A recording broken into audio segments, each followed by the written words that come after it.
you've been contacted by 30 families, haven't you, who believe that there is a connection between these posts and the loss of their children. Yes, tragically.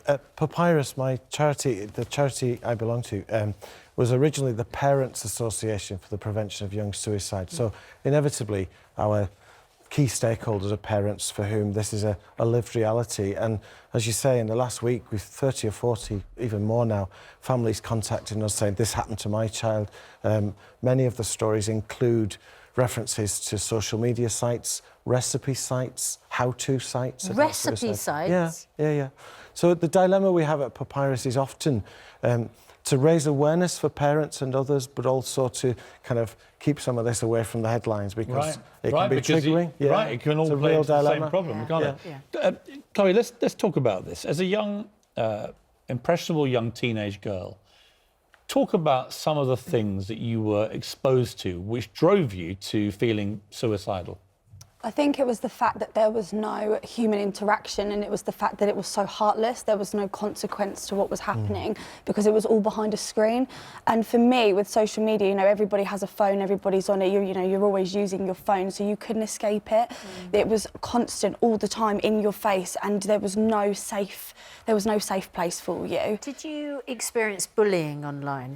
Was that the worst of it? Yes, well, it was in school, but it was mainly online. Like, I would leave and then all the comments would come up, I would be tagged in things, and it was just, you know, you go to school and you're miserable and you feel alone and you feel isolated, and then you go home and it's like you're literally naked on the internet because everybody can see everything that you're going through. You see, that's really interesting because I've been wondering for a while. We know that anxiety rates amongst young girls in particular are going through the roof. It's linked a lot to social media. And as an older user of social media, I don't really get what's been going on because I don't care what people say about me.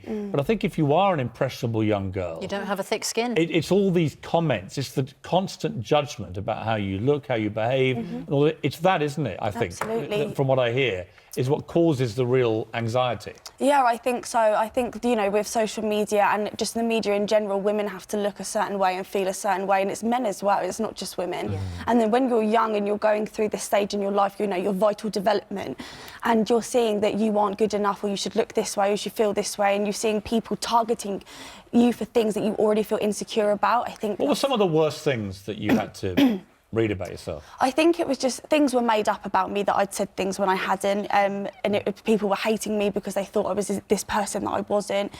Tagged in photos of a boy kissing a girl, but I'd really liked this boy, and it was really intentional and really nasty. Did they wish harm on you? Did they wish you dead? Did you have stuff like that? It wasn't that they wished me dead, but it was that, you know, like, I wish we'd never been, you know, I wish we would never be friends. I wished, you know, we were never this, we were never that kind of thing. Just kind of wishing that I was never in the situation. I mean, when I was young at school, Jed, I mean, when we were young at school, you'd have bullying in the playground, but it would have to be verbal. There was no other way of doing it. Now it's this constant, as Chloe said, the constant bullying driven from faceless, anonymous people a lot of the time. With no consequence. So the real question then, and you're at the sharp end of this and have been for a while, is it's all very well us saying this is all outrageous, but what do we actually do to compel these companies to change the way they operate, which at the moment is entirely based around clickbaiting, from what I can make out, where they make money from people going on this stuff. I've been saying on behalf of Papyrus, there are three target groups. The government can do more, and they're very keen to talk about regulation, but very frightened of doing it. What do you say, and what could the government, because we've heard the Education Secretary this morning saying that internet companies need to do something. We heard the Health Secretary yesterday saying you need to do something or we will act. And as I said, 24 hours after the Health Secretary made that pledge yesterday morning on the Andrew Marr Show, I click on hashtag, one of these hashtags on Instagram, and I'm inundated with posts which, if I was a vulnerable teenager, would darken my mind. It's awful. The three groups I've got in mind are the government and the industry, but the third one is difficult. It's ourselves, using social media responsibly.